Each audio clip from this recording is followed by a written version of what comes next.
সুদূর সিলেটের এসে যে গাছের পরিচর্যা করতেছি। গতবার কুরবানিতে সব গাছ লাগাই রেখে গেছি, আর এবার রোজারি দেশে গাছে পানি। এই গাছ কাছের থেকে দেখা, প্রত্যেকটা গাছের অবস্থা কি, যে পানি শুকায়া চরচরি হয়ে আছে। গাছ লাগাই দিয়ে গেছি, একটু গাছগুলোর জন্য যত্ন করবি, তাও করে না। আমার সেই সিলেটের সেই গাছের যত্ন দেখতো। এই ফুলের টপটা দেখা, কি অবস্থা, আল্লাহ রে আল্লাহ। এই দেখেন কি অবস্থা, একটা গাছেও পানি দেয় না, খালি খায় আর ঘুম পারে। ওই যে দেখাই, এদিক ঘোরাও, আমার দিক ধরো। এই যে দেখেন, দাও আমার কাছে দাও। এই যে পেয়ারা গাছটা, এই যে মরিচ গাছগুলি লাগাই দিয়ে গেছিলাম, এখন এই যে মরিচ খাইতেছে সর্বস্ক।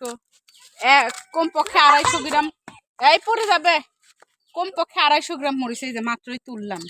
মানে মরিচ গুলা যে তুলবে সেই শক্তিটা ওগরে নাই, আমার এই মরিচ তুলে দেওয়া লাগতেছে। আবার এই যে ফুল আইছে, খাইস নে, মরিচের যে দাম হবে না আষাঢ় মাসে, এক একটা মরিচের দাম হবে না 1 লক্ষ টাকা। কোটিপতি হয়ে যাবে এই কটা মরিচ গাছ নিয়ে তোরা, বুঝলো না কেউ। ধর এই নে, এই যে পেয়ারা গাছগুলি আইছে, শের মন কেমন পেয়ারা ধরবি, বেছে টেছে খাইস। আর আমার কথা মনে করি যে আপু লাগা দিয়ে গেছিল, পেয়ারা গুলো বেছে বেছে খালাম। আচ্ছা যাই হোক, এগোরে মানে এরা যা হইছে খালি খায় আর ঘুমায়, একটাও কাজের না। এই আমার সেই সিলেটের তাইসায় সেই গাছে পানি লাগে, চিন্তা করেন এটা কেমন কাজের না। বেল গাছটা লাগাইছিলাম জন্য ওরা বেল খাই যাইতেছে, না হলে ওরা বেল খাইবে পারে। ওর দিক ধরে না, আমি হলাম এক কামের মানুষ, আর যে আমার হাতে যে আমার চাউল হলো আর এক কামের মানুষ। সো গাইস বলো, আমি কি ও কি কাজ করছে, কইর পেন কাম, আমি কি কাজ করছি, এই হলো কাজ।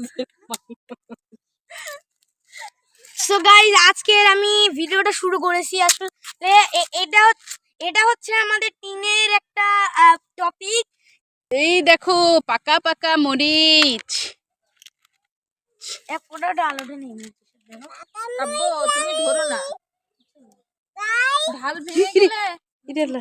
আমি ডাল ভাঙি না, ফার্স্ট টাইম ঘুরে ঘুরে তারপরে ডাল এটা থেকে জয়েন্ট থেকে শুটে যায়। এই মরিচ খেও না কিন্তু, আব্বু তুমি আর ধরো না বাবা।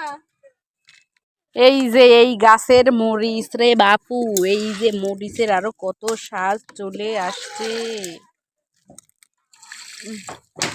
এই অনেক এটা ওঠে, এই টিনের উপর গরম গরম গরম।